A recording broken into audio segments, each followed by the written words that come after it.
bigyan ko lang po kayo ng brief information about po sa building, kung nasaan po tayo ngayon.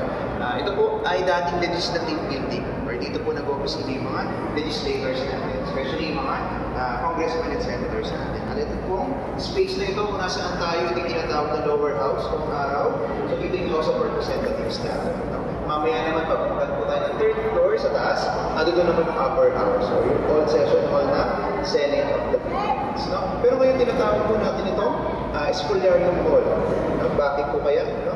Pinangalan sa painting na nasa aking likod. So familiar po tayo sa Espoliarium Hall.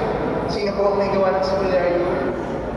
Si Juan Luna. So si Juan Luna yung kapatid ni General Antonio Luna. So kilala si General Antonio Luna bilang magaling na general, maging magaling sa pakikipagdigma. Si Juan Luna po ay kilala naman bilang master painter. Magaling siya magpinta. No? So dito po sa lower right corner, ng kanyang painting, may kita natin ang kanyang signature. Sige, pwede po kayo lumapit para mas makita. So ito po yung signature ni Juan Luna. Ang nakalagay ay Luna, Roma, tapos may Roman numeral sa baba. Ano kaya ibig sabihin nun? So yung Luna po yung surname ni Juan Luna, yung Roma naman kung saan niya ito natapos, sa Rome, Italy. Kaya naman, so yun po yung Roman numeral sa baba ng kanyang pangalan. So taong 1884. So 1884, last 2024, nag-celebrate po ito ng 140 years. So gano'n na po kaluma at katanda ito. Espoliarium ni Juan Luna. Pero ito pa rin yung original. Ito pa rin yung original na gawa ni Juan Luna, wala siyang ibang kopya. At ito pa rin po yung pinakamalaking painting dito po sa ating bansa. Ang sukat niya ay 4.22 meters yung taas at 7.6 naman yung haba. So para mas ma-visualize po natin, mas madali, sino sa atin ang 5'4" kagaya ko? Sino yung 5'4"? Ayaw umamin.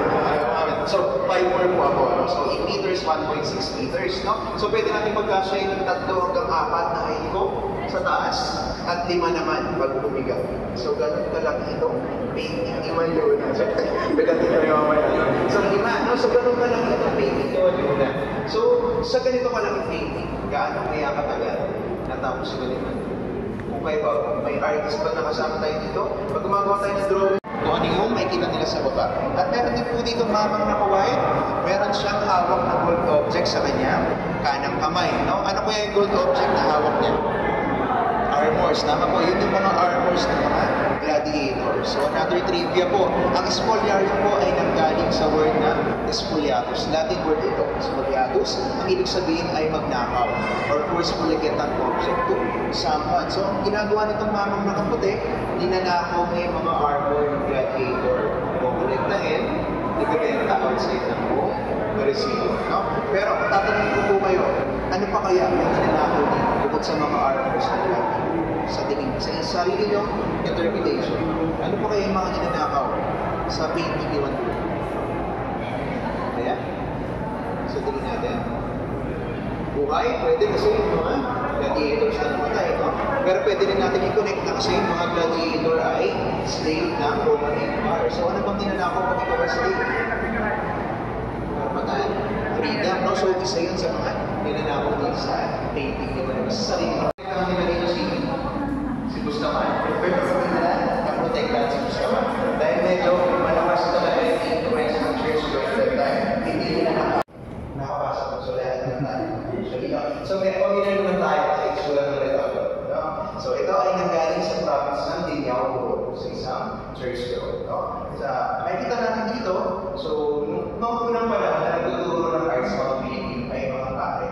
So makikita natin influence talaga ng religious artworks dito. Then mostly, yung kanilang mga ginagawa ay for religious artworks talaga. Pero dito makikita pa rin natin yung mga pre-colonial designs ng mga Filipino. So kahit tinuruan sila ng Spanish piece sa arts, i-incorporate pa rin nila yung sarili nilang design. Lalo yung mga roses, yung mga green. Kasi yung mga Filipino, kahit sila ay Kristiyano na ng araw, meron pa rin sila yung mga pre-colonial na naliwala nila. So, syempre, ito yung superior image.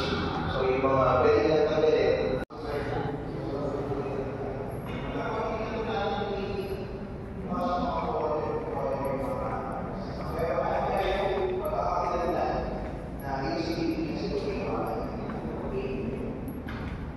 Kasi mga abuse Pilipinos sa kanyang camp during that time. So gawa ito sa terracotta clay. Dahil ito, yung mga artworks niya ito, ginawa niya ito nung siya ay nakakulong sa dapitan sa Zamboanga. So habang nakakulong siya, ang tanging resources niya lang ay yung terracotta clay. So gawa ito sa terracotta.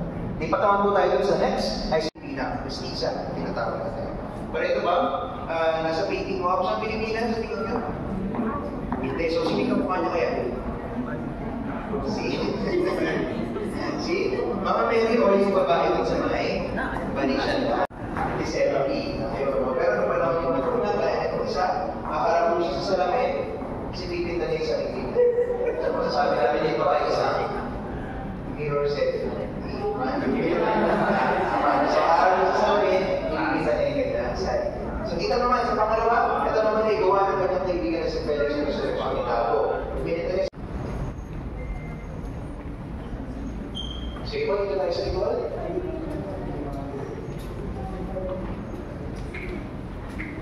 Quiapo and Escolta.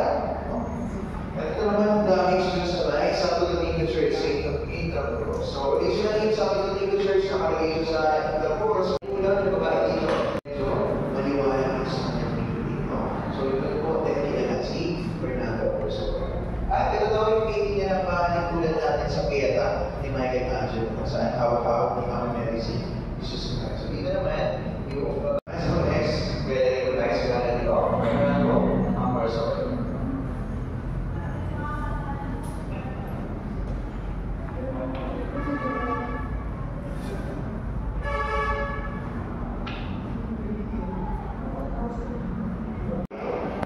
So, makita natin na gano'n siya magaling. So, medyo tanghali na itong other na. Ba't ko tayo sa next? So, after nila magtrabaho, nagsasayaw na lang sila. Nagsasayaw sila. No? Pero, ano kaya tingin niya pa kaya nagtama ang mga Pilipino sa Filipino dance? Ano kaya naging, ano nila? Paano sila nagtama sa Pilipino? History, no? Pero ang unang title po ito ay History of Manila. Dahil ito po ay kinumuswa ng dating mayor ng Manila na si Antonio Villegas. So dati po nakadisplay ito sa City Hall ng Manila. Pero pinalitan ito Philippine Studies through History dahil hindi naman sa Manila nangyari ang iba't ibang history natin dito sa Pilipinas. So,